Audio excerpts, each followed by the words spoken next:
La transparence, au-delà du fait qu'il fait partie des principes de protection du client les plus importants, est une obligation légale. Ça a été intégré dans le dispositif réglementaire. Si vous prenez la loi 2008-47 du 3 septembre 2008, en son article 60, la loi fait obligation aux institutions de faire jouer les règles de transparence en matière de publication, de diffusion, d'affichage des informations sur les taux et conditions de crédit. Donc, pour nous, ACEP, toutes les conditions et taux sont sur le tableau d'amortissement et le contrat.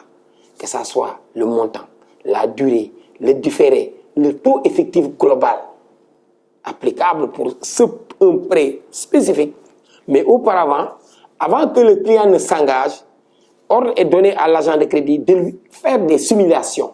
Nous avons mis à la disposition de nos agents des simulateurs et les conditions de crédit. Quand un client arrive pour la première fois, l'agent a l'obligation de lui expliquer tous les taux, les plages de durée, de montant et les différentes activités à financer. Et note les différentes échéances et les durées, les résultats de la simulation sur un papier pour lui permettre de pouvoir comparer avec d'autres institutions. Ça, c'est un premier aspect. Maintenant, si le client s'engage, le processus est décliné.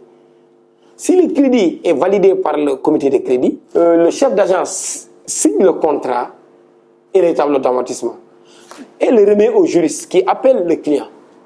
Le client, avant de signer, le juriste a l'obligation de lui expliquer tous les termes du contrat, les taux, le TEG. Parce que le TEG est généré directement par le système.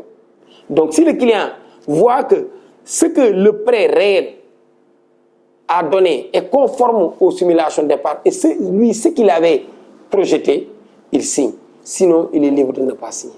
Le client repart avec une copie du tableau d'amortissement et un contrat avec les termes en français. La part de la population qui est lettrée en français est supérieure à la part de la population qui est lettrée en alphabétisation. Et puis la plupart des clients ont des parents, ont des enfants qui savent lire.